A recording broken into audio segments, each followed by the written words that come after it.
My name is Jennifer Stone, and today I'm going to be talking about submucous cleft palate.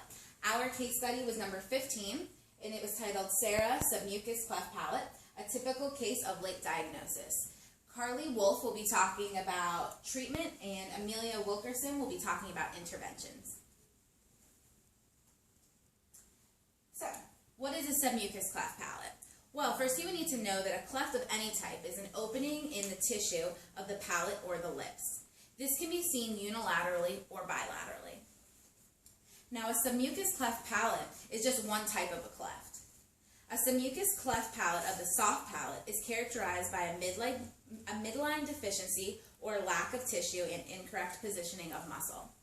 A submucous cleft palate of the hard palate is defined as a bony defect of the midline. It can sometimes be felt as a notch on the top of the roof of the mouth. The misleading factor about this type of cleft is that the palate appears to be structurally intact, but there are bony and or muscle abnormalities underlying the skin surface. If we take a look at this picture, we have a normal palate here to the left and a submucous cleft palate to the right. A normal person looking at this wouldn't even be able to tell the difference. They would think that both palates look completely normal. But if you take a closer look, you can see the uvula split in the submucous cleft, and with a normal, you only have one skin for the uvula.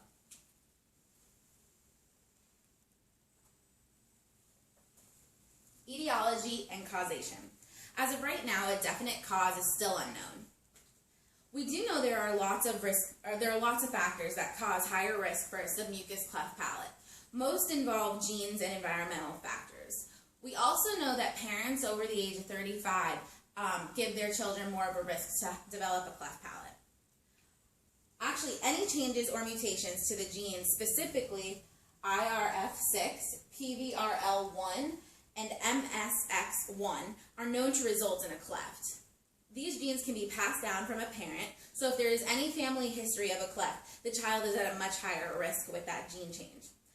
Then you have environmental factors which could trigger a submucous cleft palate to develop.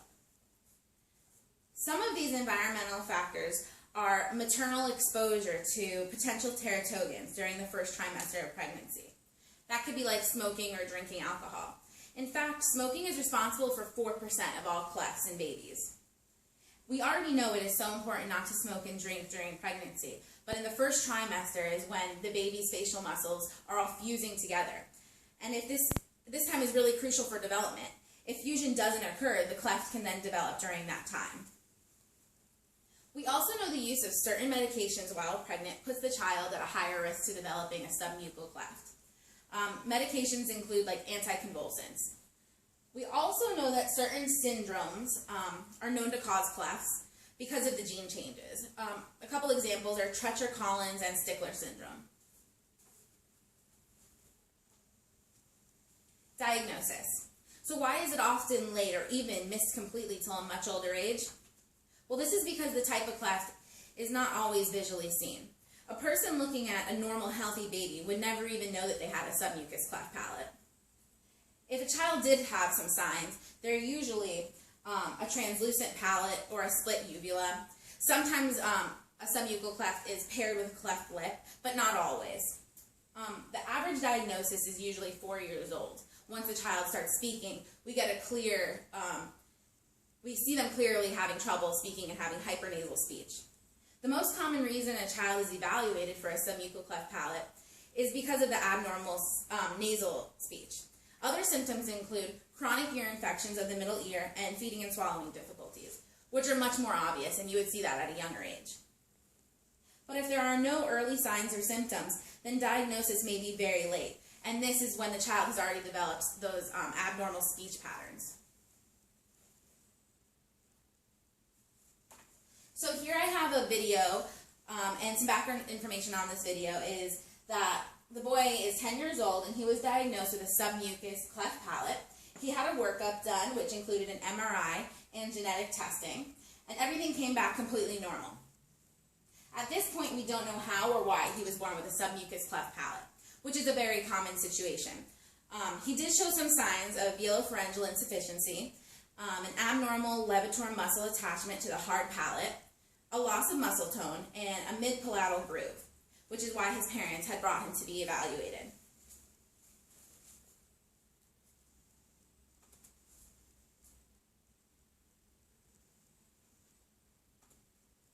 Roger Rabbit. Roger Rabbit. I like ice cream. I like ice cream.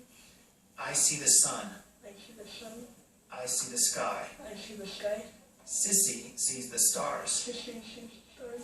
She went shopping. She went shopping. Shine the shoes. Shine the shoes. See the busy bees. See the busy bees. The zebra lives at the zoo. The zebra looks up and zoo. I like pizza. I like Externally, the palate appears normal, although some fatiguing and asymmetry may be noted.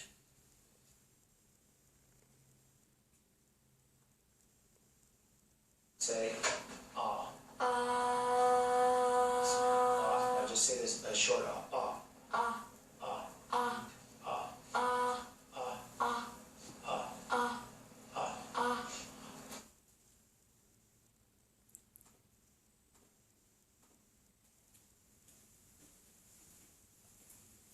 Hi, I'm Carly, and I'm just going to tell you guys about some of the different treatment options that there are available for a submucous cleft. First, the treatment for submucous cleft usually takes place later in a child's life, and like Jen said, it's uncommon for a person with a submucous cleft to show symptoms. This really only about 10% of submucous cleft palate cases actually do show the symptoms. And also, the roof of the mouth appears normal. If symptoms are present, there are a few that one might observe, and those are problems with the ear due to the eustachian tube dysfunction, a feeding problem in the form of regurgitation of foods through the nose and the mouth, and hypernasal speech, which is probably going to be seen later in the kid's life. And aside from the symptoms that could be an indication of a submucous cleft palate, there are also some anatomical features, and these include the bifid uvula, the bony notch in the posterior part of the hard palate, and musculature diastasis. And this is just a picture of the bifid uvula, and got the normal, and then the bifid uvula is just slightly split there. Okay, the first treatment option, and it's the most common one, and it's been the most common for about 3 decades, but before that, the pharyngeal flap was predominantly used as a secondary procedure. This surgical procedure takes place by splitting all of the layers of the soft palate horizontally between the posterior border of the hard and the soft palate. And then the pharyngeal flap is passed through the palatal split and then sewn into position. Once the patient has healed, there are 2 key factors that a trained specialist looks for using a flexible nasopharyngeoscopy. And the 2 factors are, one, that the pharyngeal flap is securely in place, and the second, the specialist is looking for the extent of closure of the lateral ports. And the specialist is viewing these as the patient is producing phonemes that are high in oral pressure. And this is just, these are just some of the steps that are taken throughout the surgical procedure. And to start off, first here we have the structures are placed bilaterally in a soft palate, and a midline incision is made to divide the soft palate and the posterior nasal spine. Next, we have the soft palate flaps, and then those are just retracted. Next, there is the incision that is made on the posterior pharyngeal wall, and that creates a pharyngeal flap. The fourth step is that the pharyngeal flap is elevated, and the 2 palatal flaps are open laterally. Then you have the free inferior edge of the pharyngeal flap, and that is sutured to the posterior edge of the soft palate. The 6th picture we have here is the sutures are placed between the pharyngeal flap and the nasal edges of the soft palate. Then you have here, the 2 flaps from the soft palate are used to cover the raw tissue of the pharyngeal flap, and then they're sutured to the base of the pharyngeal flap. And then the last picture is a picture that is immediately after the it's immediately postoperative, and it's a view from the oral cavity. And this is just a video to show you guys what this little girl's speech was like before she had the pharyngeal flap procedure and then what it was after.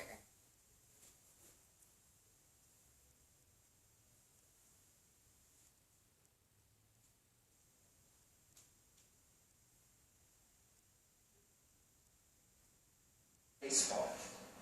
Papa plays baseball. Good. The puppy plays with the rope. And puppy plays with the rope.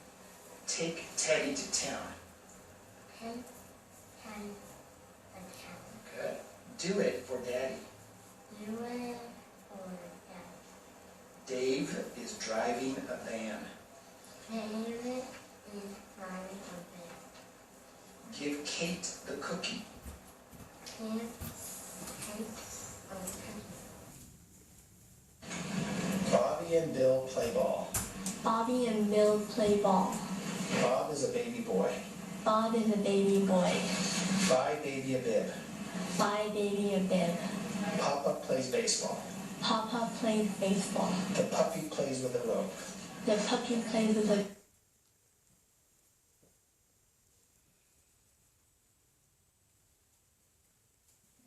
The third treatment option that we have is the Furlow Z platoplasty, or the second. And the advantages of this treatment include constructing an efficient velar musculature while simultaneously extending the palate. And this also avoids damaging the mucosa of the hard palate. And the overall goal of this surgical procedure is to create a posterior flap and extend the soft palate. And this is done by designing a double Z-plasty on the oral and nasal surface of the soft palate. And then a posterior flap is created using the nasal mucosa from the right portion and then the oral mucosa from the left portion. This raises the levator and tensor musculatures. And then the final step is that the Z-plasties are closed, which restores the palatal sling and extends the soft palate. Okay. And the last treatment option that we have is the two-flap palatoplasty with musculature repositioning. This option for treatment is a little bit more intense than the previous two. And the surgical procedure is that the tensor and levator villi palatine muscles are detached from their atypical attachment to the posterior edge. And then those muscles are cut apart from the oral and nasal mucosa. And then finally, the muscles are retropositioned and opposed. But during this process, the tensor villi palatini tendon has to be freed. But in order to free this muscle, the tendon, the hamulus has to be fractured. And this treatment option isn't as commonly used as the previous two, just because of the more intense and it's a little bit more invasive. And then there's also this treatment have been less successful than the previous two treatments, and the success rate is based on whether or not the patient needs an additional surgical procedure or not. And then the majority of patients who received this treatment have shown either audible or visual nasal emissions, some level of hypernasal resonance, and a reduction of intraoral pressure.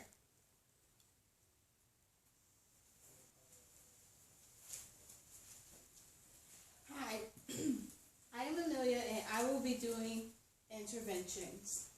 Along with treatment and diagnosis, an intervention must take place. This is usually the step that happens before the treatment. However, before this can begin, there are some questions that must get answered. Some of those questions include, what does submucous cleft palate affect? When can or should interventions start? Who will be a part of the interventions? And what are the actual interventions? Before starting the intervention process, it is important to explain what it affects. Submucous cleft palate affects quality of speech, which is how well speech is produced. According to research, some of the distinctive problems that are seen in children are sounds that require pressure within the mouth, such as d, b, g, p, and t.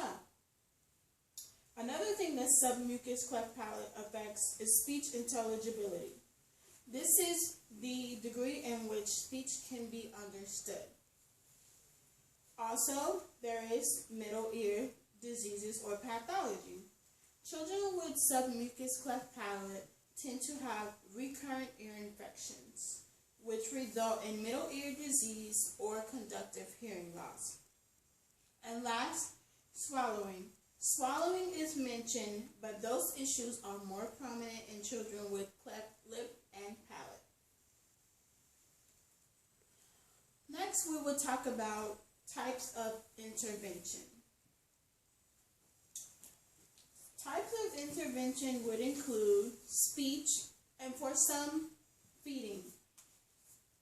In my research for interventions, I found 2 studies. My first study was the speech intervention. The purpose of this study was to bring attention to the impact of early intervention of speech and lexical measures. This study allowed specialists to take a video sample of the child at home in their environment playing with age-appropriate toys. The rate of their scores were based on a standard checklist that was given to parents, and those parents were supposed to take the list of words that their child said and compare it to the list of standard words that a child should be saying at a specific age. If those children tend to do higher or better, they would have to do a specific calculation which would give them the score that was needed to tell if this treatment was working. The results of this study did show that the early speech intervention was not effective as anticipated.